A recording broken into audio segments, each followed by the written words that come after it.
Madam, जब से 26 तारीख की घटना हुई है, जो ट्रैक्टर परेड निकली, उस पर जो भी हिंसा हुई, उसको लेकर अब खबरें आ रही हैं कि यहाँ गाजीपुर बॉर्डर की लाइट भी काट दी गई है, पानी भी नहीं आ रहा है, पानी भी बंद कर दिया गया। तो कैसे देख रही हैं इन चीज़ों को सब? देखिए, सरकार का एजेंडा था और ये जग जाहिर हो चुका है। पहले भी उनकी मंशा यही थी कि किस तरह से इस आंदोलन को, जो शांतिपूर्वक चल रहा था, उसको खराब किया जाए, उसको बदनाम किया जाए। तो ये एजेंडा कहीं ना कहीं थोड़ा सक्सेसफुल हो गया है, लेकिन हम लोग पूरी कोशिश करेंगे कि इस एजेंडे को पूरी तरह से विफल किया जाए, क्योंकि जिस तरह से दीप सिंधु सामने आया है और उसके कैसे कनेक्शंस हैं, किस पार्टी से कनेक्शन है, ये सबको पता है। और किस तरह से जो भोले भाले किसानों को आपने दिल्ली में घुसाया और उनको आगे रख करके ये दिखाया गया कि हम लोग वहाँ पर जो है लड़ाई झगड़ा करना चाहते थे, जबकि आप इतना जो किसान था वहाँ पर मौजूद होने के बावजूद भी कोई भी ऐसी घटना नहीं हुई, कोई भी अप्रिय घटना नहीं हुई कि जिसमें किसान ने कभी भी ऐसा कुछ किया हो या पब्लिक प्रॉपर्टी तोड़ी हो। लेकिन जो सरकार की मंशा थी बीच में अपने असामाजिक तत्व को घुसा करके और किसान को बदनाम करने की, वो सबको सामने आ चुकी है। दीप सिंधु सामने आ चुका है। क्यों नहीं आज कोई भी पॉलिटिकल पार्टी ये बोल रही है, क्यों नहीं बीजेपी ये बोल रही है कि दीप सिंधु के जो कनेक्शन थे वो आखिर हमारे बीच में पहुंचा कैसे? क्यों जब लाल किले पे इतना ज़्यादा सिक्योरिटी होती है, 26 जनवरी में जब वीआईपी नहीं पहुंच सकता, तो वो दीप सिंधु वहाँ पे पहुंचा कैसे और वो झंडा कैसे फहराया गया? तो इस तरह की चीज़ें बहुत सामने। वैसे तो आप गोली चला देते हैं। दीप सिंधु कह रहा है कि मुझे निशाने मत बनाइए, यानी मेरा मुंह खुल गया तो सबकी पोल खुल जाएगी। हाँ, तो खोलना तो पोल खोल के तो दिखा। तेरी पोल तो पहले से खुली हुई है। ऐसे देशद्रोही और जो किसान अन्नदाता को बदनाम करने में लगे ऐसे आदमी को तो बीच सड़क पर एक्सपोज करना चाहिए, फांसी लगा देनी चाहिए, क्योंकि जो राष्ट्र ध्वज का अपमान है वो उस आदमी ने किया है। उसकी एक्टिविटीज पहले से ही संदिग्ध थी और ऐसा आदमी बीच में घुस करके, और जो उसके फोटो हैं, प्रधानमंत्री और गृह मंत्री के साथ कोई ऐरा गैरा आदमी खड़ा हो सकता है क्या? क्या मैं और आप जैसा ये आम जो किसान है, जो यहाँ पे 2 महीने से शांतिपूर्वक धरना दे रहे थे, उनसे तो प्रधानमंत्री आज तक मिलने नहीं आए, उनसे तो गृह मंत्री आज तक मिलने नहीं आए, तो आखिर वो आदमी कैसे वहां पर लाल किले पर पहुंच गया? इस पर कोई बीजेपी वाला जवाब देगा क्या? तो ये चीजें एक्सपोज होनी चाहिए, इन पर जांच होनी चाहिए, लेकिन कोई मीडिया इस चीज को नहीं दिखा रहा है। इस मुद्दे को हटा करके आप राष्ट्र ध्वज का अपमान तो दिखा रहे हैं। क्या किसान के बच्चे बॉर्डर पर गोली नहीं खाते हैं? क्या किसान के बच्चे ये दिल्ली पुलिस में नहीं है? क्या हमारे जो किसान भाई हैं, क्या अपने बेटों पर या अपने भाइयों पर हाथ उठाएंगे? लेकिन नहीं, ये मीडिया नहीं दिखाएगा। हमारी ही जाट रेजिमेंट, हमारी ही सिख रेजिमेंट, किसके बच्चे हैं? हमारे बच्चे हैं जो बॉर्डर पे गोली खाते हैं। इनके जो मंत्री और संतरी बैठे हुए हैं, इनके बच्चे हैं क्या कोई? आज वो हमें बदनाम करेंगे, आज हमारे किसान भाइयों को बदनाम करें। लानत है ऐसे लोगों पर। और मैं कहती हूँ कि हम जिस तरह से ये शांतिपूर्वक धरना करते हैं, करते आए हैं और करते रहेंगे। आपको जितनी भी बदनामी करनी है, जितने भी एजेंडे चलाने हैं, चला लीजिए। हम लोग पीछे हटने वाले नहीं हैं। आपको जो भी एजेंडा करना है, हालांकि आप थोड़े बहुत सक्सेसफुल हुए हैं, लेकिन फिर हम लोग गिरे हैं थोड़ा, लेकिन फिर उठेंगे, फिर अपनी आवाज को बुलंद करेंगे और आपके जो ये नापाक इरादे हैं, इनको विफल करके ही छोड़ेंगे। मैडम, आपने मीडिया का जिक्र किया, मीडिया तो एक तरफा दिखा रही है पूरा। हाँ, मीडिया तो देखिए पहले से ही दिखा रही थी। आप ये देखिए 11 बजे तक मीडिया को मौका मिल गया क्या? मीडिया तो देखिए, मीडिया कहाँ से फंडिंग हो रही है, आप ये दिखा रहे हैं। फंडिंग हमारे किसानों की कहाँ से होती है? आप मीडिया की फंडिंग क्यों नहीं दिखाते? इनकी फंडिंग कहाँ से होती है? तो जहाँ से फंडिंग होती है, आज ये बताइए ना, फंडिंग बता दो कहाँ से होती है? ये जो किसान आंदोलन है, ये किसान आंदोलन को किस चीज से नुकसान होना था?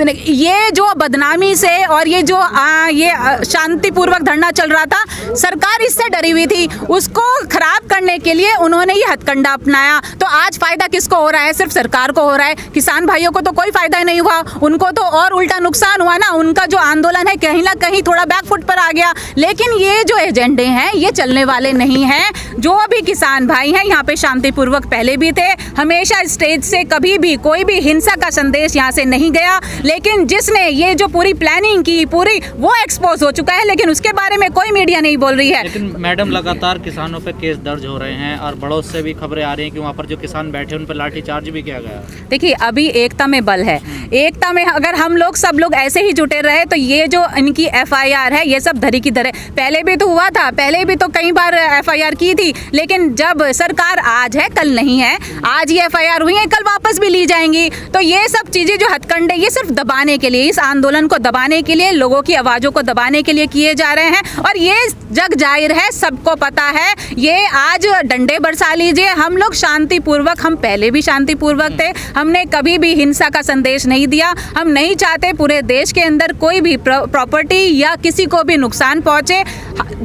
किसान से बड़ा देशभक्त यहाँ कौन है, मुझे ये तो बता दीजिए। क्या किसी के भी मंत्री का बच्चा गोली खा रहा है? ये किसान ही है जो दिन रात मेहनत करके इस देश की इकोनॉमी संभाले हुए हैं। ये किसान ही है जिनके बच्चे बॉर्डर पे गोली, तो इनसे बड़ा देशभक्त कौन है? आज तुम इसको बदनाम करोगे, आज तुम राजनीति और घटिया राजनीति के चलते इन लोगों को आतंकवादी और पाकिस्तानी घोषित करोगे। तो तुम्हारी जो एजेंडे हैं ये सिर्फ मीडिया पे तो सक्सेसफुल हो सकते हैं, लेकिन जमीनी हकीकत ये है कि किसान एक था, एक है और एक ही रहेगा। लेकिन 2 किसान नेताओं ने आंदोलन वापस ले लिया, ठाकुर भानु ने और बीएम सिंह ने, सरदार बीएम सिंह। देखिए भानु जी तो पहले ही आते जाते रहते थे, उनका तो कुछ किस्सा ही नहीं है। दूसरा बीएम सिंह जी, देखिए सबसे पहले जब कभी भी ये होता है ना, कमजोरी दिखाने के लिए सबसे पहले कमजोर लोग ही भागते हैं। तो जो मजबूत हैं, जो किसान के सच्चे हितैषी हैं, वो यहाँ बैठे हैं, बैठे रहेंगे। और जिनको भी, जो भी कमजोर हैं, जो भी ये सोचते हैं कि इस तरह की चीज़ें करके वो इसको विफल कर लेंगे,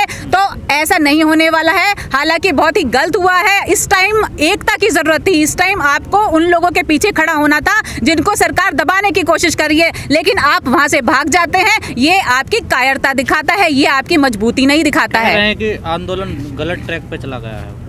पहले कहाँ ट्रैक पे जब चल रहा था तब वो आवाज़ कहाँ थे? जब सारी वो जा रही थी, ट्रैक्टर ट्रॉलियाँ जा रही थी, तब क्या उन्होंने मैनेजमेंट करने के लिए सामने आए थे? तब मैंने टिकैत जी को देखा डंडे के साथ किस तरह से वो मैनेजमेंट कर रहे थे। लेकिन आज अगर उनको हथकंडे नहीं समझ में आ रहे हैं, उनको इसकी मंशा नहीं समझ में आ रही है सरकार की कि किस तरह से वो बदनाम करने के लिए आपस में फूट डलवा रही है, तो ऐसे बेवकूफ़ लोगों को किसान नेता होने का कोई ज़रूरत नहीं है। वो घर ही बैठे अपने घर में ही राजनीति चमकाएं। कम से कम इतनी अकल तो होनी चाहिए कि आज जब पूरे किसानों को आपकी जरूरत है, आप पीठ पीछे दिखा करके भाग गए यहाँ से, तो शर्म आती है ऐसे लोगों को नेता कहते हुए। लेकिन पुलिस कह रही है कि किसानों ने हमारा एग्रीमेंट तोड़ा है।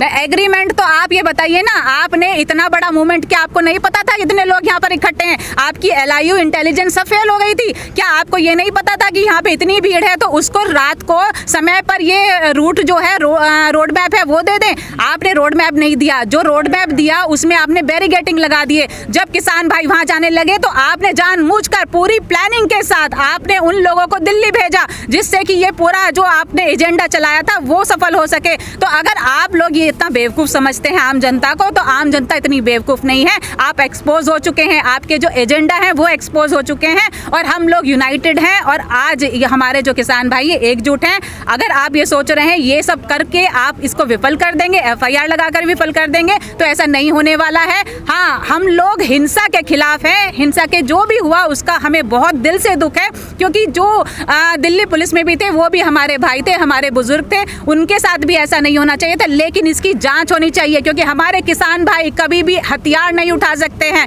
अगर वहाँ पे कोई भी असामाजिक था उसको पहचान करके जेल के पीछे डाले, लेकिन नेताओं के ऊपर करने, ये जो आंदोलन है ये नेताओं का आंदोलन नहीं है, ये आम किसानों का आंदोलन है। तो इसमें अगर आप सोच रहे हैं एक आध नेता के ऊपर FIR करके आप इसको दबा देंगे, तो दबने वाला नहीं है। जितना दबाएंगे उतना ऊपर उठेगा। लेकिन अब तो पानी और बिजली भी काटी जा रही है गाजीपुर की, आप पानी बंद कर दिया होती है। देखिए अंग्रेजों ने बहुत कोशिश की थी, क्या हो गया? क्या हमारा जो देश में आज़ादी नहीं आई? तो आप पानी बंद कर लीजिए, बिजली अरे डंडे बरसा दीजिए। आपको कौन, मैं बोल रही हूँ कल आप मेरे ऊपर भी FIR करेंगे। आपको जो करना है कर लीजिए। हम लोग यहाँ शांतिपूर्ण, हिंसा का हम समर्थन नहीं करते हैं, ना करते थे। आपको जो करना है, हम लोग यहीं बैठेंगे, आपके डंडे भी खाएंगे, जो करना है आप कर लीजिए, लेकिन हमारी एकता को आप तोड़ नहीं सकते हैं। आप हमारे किसान भाइयों को बदनाम नहीं कर सकते हैं। इस घटना से सबसे ज्यादा क्षति किसको पहुंची है, किसानों को या सरकार? बिल्कुल किसानों को पहुंची जी आप ये बताइए ना, जो बदनाम करने का एजेंडा था वो आज उनका सक्सेसफुल हो गया। आज उन्होंने लोगों में मीडिया के थ्रू, चैनल्स के बड़े बड़े जो चैनल्स हैं उसमें ये दिखा दिया कि भाई देखो ये कितने ही सामाजिक तत्व हैं और ये लोग हथियार उठाते हैं, ये लोग पुलिस को मारते हैं। तो आप ये भी तो जांच करवाइए कि आखिर वो जो हथियार उठाए गए वो कैसे उठाए गए, कौन था इसके पीछे, कौन लोग थे जो हमारे आंदोलन के अंदर घुस गए। आप एक बार भी दीप सिंधु को सबने पल्ला झाड़ लिया। जो पहले सन्नी देओल बड़े बड़े दावे कर रहा था कि मेरा छोटा भाई है, ये मेरे साथ है, उसका पूरा प्रचार जो चुनाव में था वो सब वो संभाल रहा था। आज आपने सिर्फ ये कहने से कि पल्ला, आज वही विपक्षी पार्टी के अगर कोई फोटो आ जाती तो आप उसी दीप सिंधु को कहते देखिए ये आतंकवादियों के साथ हैं, देखिए आप ये इसके साथ हैं। लेकिन आज ये कोई प्रधानमंत्री से नहीं पूछ रहा, कोई गृह मंत्री से नहीं पूछ रहा कि ये आदमी आपके साथ था कैसे, ये आदमी कैसे आपके जो बीजेपी का प्रचार था वो कर रहा था, और ये आदमी कैसे घुसा हमारे किसान भाइयों के बीच में और कैसे उसने झंडे का अपमान किया, हमारे राष्ट्रीय ध्वज का अपमान किया। राष्ट्रीय ध्वज का अपमान पूरे देश का अपमान है और किसान भाइयों से ज्यादा राष्ट्रीय ध्वज की कीमत किसी को नहीं पता है, क्योंकि उनके बच्चे गोली खाते हैं इस राष्ट्रीय ध्वज के लिए। और आप आज ये कहते हो कि ये किसान भाइयों ने किया है, किसान भाइयों ने, ये आपके लोगों ने किया है और आप एक्सपोज हो चुके हो। पूरे देश के अंदर आपकी असलियत सामने आ चुकी है।